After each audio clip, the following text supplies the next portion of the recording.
Minister Trade, Commerce Business and for the shop owner of Kacheri பிரதேச செயலக பிரிவிலே 198.8 million ஒரு இளைஞர் ஒரு உயிரிழப்பு ஏற்பட்டிருக்கிறது. எங்களை பொறுத்த வரைக்கும் அரசாங்கத்தை பொறுத்த வரைக்கும் உண்மையாக ஒரு உயிரிழப்பு என்பது ஒரு கொடூரமானது என்பதை நாங்கள் உணர்கிறோம்.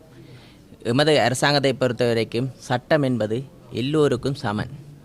உணர்ந்திருப்பீர்கள். இப்போது நாட்டில் நடைபெறுகிற நடைமுறைகளை பார்க்கும்போது தெரிகிறது.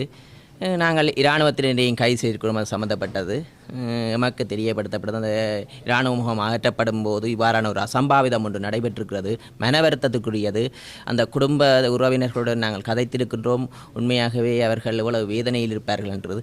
யார் பிழை செய்தார்களோ சட்டம் நீதியை பெற்றுக் கொடுக்கும். உண்மையாகவே அது ஒரு அசம்பாவிதம் நடக்கின்றிருந்தால் நீதியை பெற்றுக் கொடுப்போம். இன்று நீங்கள் பார்க்கிறீர்கள் தானே, முன்னாள் இராணுவ கடற்படை அதிகாரி கைது செய்திருக்கிறோம், சிறையில் அடைத்திருக்கிறோம். அதே மாதிரி இப்போது நாங்கள் நியாயமான முறையில் செய்கிறோம். ஆனால் அரசியலாக்குவதற்கு ஒரு சிலர் அதை எத்தனிக்கின்றார்கள்.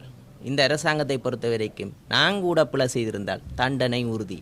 சட்டத்தை நியாயமான முறையில் நடைமுறைப்படுத்துவதற்கு அரசாங்கம் நடைமுறை சாத்தியத்தை இன்று உறுதிப்படுத்திக் கொண்டிருக்கிறோம். ஒரு சிலர் அதை வச்சு அரசியல் செய்வதற்கு நிற்கிறார்கள். கத்தால் என்று கூறுகிறார்கள், கடையடைப்பு என்று கூறுகிறார்கள். அரசியலில் வங்குரோத்தடைந்தவர்கள். இவ்வாறான நடைமுறைகளை எடுக்கும்போது நாங்கள் நினைக்கின்றோம், வடபகுதியில் பலர் முதலிட நினைப்பவர்கள் கூட பின்னுக்கு நிற்கின்றார்கள். தமிழர்கள் கூடுதலாக தென்பகுதியில் முதலிட்டிருக்கிறார்கள். ஏனென்றால் நாங்கள் அரசியல் செய்யணும். இவ்வாறான கடையடைப்புகளோ நாங்கள் அரசாங்கம் பிழைவிட்டிருந்தால் கடையடைப்பு செய்வது நியாயமானது. அரசாங்கம் நியாயமான முறையில் தீர்வை பெற்றுக் கொடுக்குவதற்கு எத்தனிக்கும் போது ஒரு சிலர் அரசியல் செய்வதற்காக இதை ஒரு பகடைக்காயாக பயன்படுத்துகிறார்கள் என்று நாங்கள் நினைக்கின்றோம். மக்கள் உணர்வார்கள்.